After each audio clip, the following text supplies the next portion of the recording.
To global channel Jayanthi Amirisetti tip and cooking channel కి స్వాగతం. ఈ టిప్ నచ్చితే లైక్ చేయండి, షేర్ చేయండి, సబ్స్క్రైబర్ చేయండి.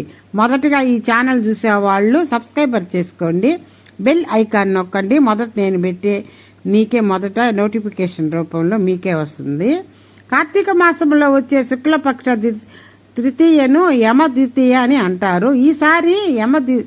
ఈసారి ఈ నెలంతా భక్తులు కార్తీక మాసం పూజలు చేస్తారు, ఉపవాసాలు ఉంటారు, శివనామాన్ని జరిపిస్తారు, శివాలయాల్లో ప్రత్యేక పూజలు చేస్తారు. కార్తీక మాసంలో వచ్చే యమ ద్వితీయ కూడా చాలా ప్రత్యేకమైనది. మరి ఈరోజు ఏం చెయ్యాలో, భగిని అస్తభోజనం వెనుక ఉన్న పురాణ గాథ మొదలైన విషయాలు ఇప్పుడు ఈ వీడియోలో తెలుసుకుందామా?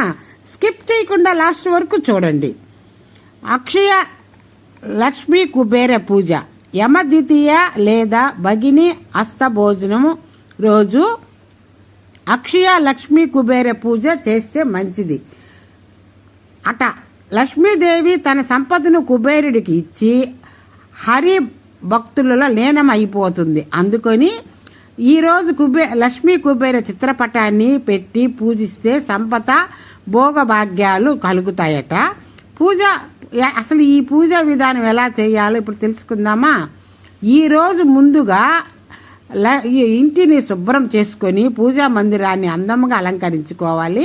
లక్ష్మీ కుబేర చిత్రపటాన్ని పెట్టి గంధము కుంకుమ బొట్లు పెట్టి దీపారాధన చేయాలి. ఆ తర్వాత చిత్రపటం ముందు గణపతిని ఉంచి అరిటాకు పెట్టి నవధాన్యాలు పెట్టి వాటిపై తమలపాకులు వేసి పసుపు కుంకుమ అవి పెట్టాలా. తర్వాత రాగి చెమ్మును నవధాన్యాలపై పెట్టాలా. లక్ష్మీ కుబేర చిత్రపటాన్ని కూడా పెట్టి లక్ష్మీదేవి ముందు నాణ్యాలు పెట్టాలి. వివిధ రకాల పూలతో పూజ చేయాలి. పళ్ళను నైవేద్యముగా పెట్టాలి. ఆ తర్వాత పళ్ళను తాంబూలాన్ని పెట్టి ముత్తైదులకు వాయినం ఇస్తే మంచిది. ఈరోజు ఓం ధనద సౌభాగ్య లక్ష్మీ కుబేర వైశవనాయ మం కార్యసిద్ధం కురు స్వాహ అనే మంత్రాన్ని 21 సార్లు చదివితే మంచిది. దీని గురించి తెలుసుకున్నాం కదా.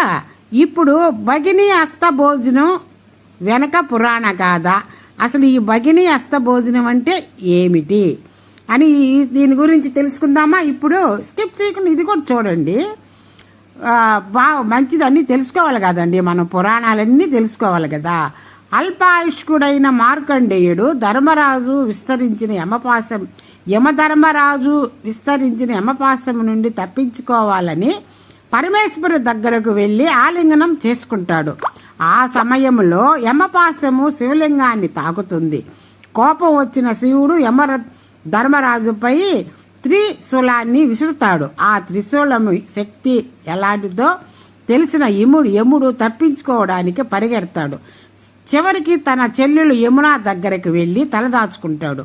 ఎన్నిసార్లు పిలిచినా అన్న అకస్మాత్తుగా తమ ఇంటికి రావడంతో ఆనందభరితమైన యమున తన అన్నకు సకల మర్యాదలు చేస్తుంది.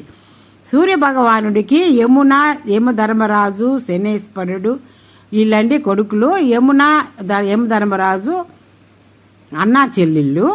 అన్నకు ఇష్టమైన భోజనాన్ని పెడుతుంది. భోజనం చేసి వారిని సంహరించరాదని శివుడి ఆజ్ఞ మేరకు త్రిశూలం వెనక్కి వెళ్తుంది. ఆ త్రిశూలం నుండి రక్షణ కల్పించి తన కోసం చెల్లెలు చేసిన అతిథి మర్యాదలను చూసి యముడు సంతోషిస్తాడు. కార్తీక శుక్ల ద్వితీయ నాడు సోదరి ఇంటికి వెళ్లి ఆమె చేసిన భోజనము తింటే అపమృత్యు శాపం ఉండదని, దీర్ఘాయుష్యు కలుగుతుందని చెల్లెలు యమునకు యమధర్మరాజు చెప్తాడు.